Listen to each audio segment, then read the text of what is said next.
Kementerian Hak Asasi Manusia di hari pertama kebijakan efisiensi oleh Presiden, saya menyatakan siap dan boleh cek di semua media. Satu lampu pun tidak padam. Saya meyakini Presiden adalah kapten kapal yang mengarungi samudra bergelombang. Percaya saja kapten kapalnya, dia akan berlabuh mengantarkan rakyatnya di tepian samudra. Tidak mungkin seorang patriotik, negarawan, bangsawan, presiden menjerumuskan bangsanya. To the point. Nah, sekarang kita geser. Mau ke Papua atau mau ke Menteri HAM? Atau mau dua-duanya? Oh ya sudah di parlemen. Cocok kakak. Silakan. Kakak Menteri HAM. Baik, terima kasih. Assalamualaikum warahmatullahi wabarakatuh. Bapak Ketua Komisi 13 DPR RI yang saya hormati, Ibu Wakil yang saya muliakan, ya, Pak Wakil, para wakil yang saya muliakan, saya hormati, ya, Ibu Siti yang saya hormati dan saya muliakan, ya, dan semua anggota yang terhormat. Khusus ya, memang harus lembut, apalagi sudah masuk di parlemen. Yang saya hormati Bapak pimpinan dan semua anggota, hari ini saya mengucapkan terima kasih kepada Tuhan Yang Maha Esa, karena dengan pertolongannya kita semua duduk seperti keluarga besar, yaitu keluarga besar pemerintah. Saya singkat saja Pak Bapak pimpinan, karena nanti giliran setelah saya banyak juga. Intinya saja bahwa Kementerian Hak Asasi Manusia di hari pertama kebijakan efisiensi oleh Presiden, saya menyatakan siap dan boleh cek di semua media. Saya dan sampai dengan hari ini yang mengucapkan siap dan tidak terpengaruh cuma Kementerian HAM. Boleh cek di televisi, di media, cuma satu-satunya yang menyatakan siap dan tidak terpengaruh. Dan itu saya buktikan, kantor hari ini di Kementerian Hak Asasi Manusia berjalan normal. Satu lampu pun tidak padam. Apalagi kerja dari rumah, matikan listrik. Kita baru dialog dan diskusi, orang sudah ketakutan. Saya meyakini Presiden adalah kapten kapal yang mengarungi samudra bergelombang. Percaya saja kapten kapalnya, dia akan berlabuh mengantarkan rakyatnya di tepian samudra.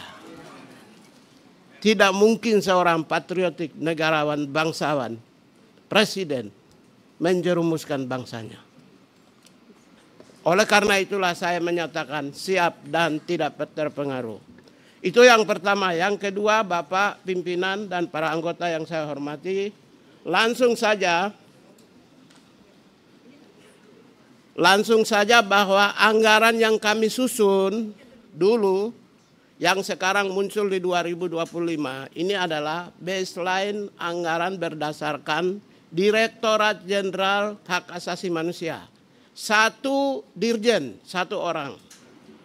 Sekarang tidak muncul karena kami masuk jadi menteri dan bentuk Kementerian Hak Asasi Manusia di ujung tahun. Sehingga yang kami dapatkan oleh pemerintah 174 miliar ini berdasarkan anggaran yang disusun berbasis kepada Direktorat Jenderal HAM yang dikasih oleh Badan Perencanaan Pembangunan Nasional. Baseline anggaran yang berbasis kepada Kementerian Hak Asasi Manusia yang terdiri dari 1 Sekretariat Jenderal, Inspektur Jenderal, kemudian 2 Direktur Jenderal, 2 pusat, dan saya ingin sampaikan bahwa kementerian kami dapat 20 kantor wilayah, Pak. Kanwil. Ini nanti akan muncul insya Allah mungkin tahun ini atau mungkin tahun depan. Ya, ini tergantung kebijaksanaan dari Bapak pimpinan dan para anggota. Apakah mau ingin dimunculkan baseline anggaran berdasarkan Kementerian HAM ini? Insya Allah di tahun ini, bulan depan, 2 bulan lagi, atau nanti tahun depan kami tidak punya kewenangan dan kewenangan kami serahkan kepada DPR RI. Setelah kami punya anggaran sebanyak 174 miliar, ya, anggaran yang muncul tahun ini yang disusun di tahun lalu berdasarkan 1 Direktorat Jenderal adalah 174 miliar. Dari 174 miliar ini, inilah yang kami pakai, dan setelah lakukan efisiensi, sekalipun kami memegang beban besar, yaitu kurang lebih 4 eselon 1, 20 kantor wilayah, 2 pusat yang baru muncul. Staf kami sekarang, dulu cuma 188, sekarang 1.300 lebih. Tunggu saya baca supaya saya tidak salah. 1.134 pegawai. Jadi anggaran yang dulu dikasih sekarang itu kami pegang beban besar. Dia menghidupi 4 eselon 1.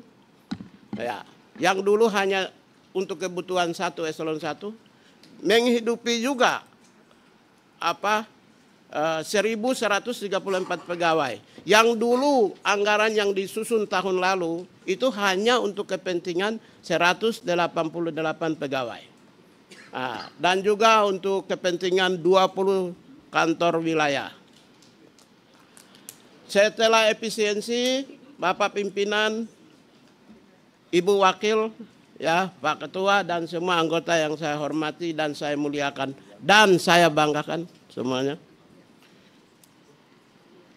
Anggaran 174 miliar, total efisiensi adalah 60 miliar. Kami dapat 60 miliar dan setelah efisiensi anggaran yang ada di kantor saat ini 113 M. Saya tidak perlu menjelaskan efisiensi di mana saja, tapi yang jelas gaji satu pun kami tidak motong, karena itu penting. Kemudian kami juga tidak lakukan efisiensi di pusat data dan informasi HAM, karena memang nggak ada anggaran, karena ini unit baru. Terus pusat pengembangan SDM HAM juga unit baru, tidak ada anggaran. Bapak pimpinan, ingin saya pertegas menjelaskan sedikit di pusat pengembangan SDM. Semua jabatan fungsional HAM di Indonesia nanti akan di sini penilaian angka kredit dan pengangkatan jabatannya. Pusatnya ada di sini. Semua dari mau di institusi manapun yang ada jabatan fungsional HAM-nya di sini. Tapi anggaran hari ini belum punya di tempat ini. Nah, ini satuan pangkalnya, induknya dari pusat pengembangan SDM, khususnya jabatan fungsional. Seperti peneliti itu jabatan satuan induknya itu di BRIN. Nah, kalau nanti yang di bidang hukum itu biasanya di Kementerian Hukum. Kalau yang HAM ini semua nanti di sini. Nah, sementara ini karena unit baru, anggaran pun belum ada dan kami juga belum melakukan efisiensi, termasuk 20 kantor wilayah. Saya kira itu yang saya sampaikan, dan selanjutnya kami mohon arahan dari pimpinan, tuntunan, nasihat ya, dari pimpinan. Saya kira demikian, terima kasih.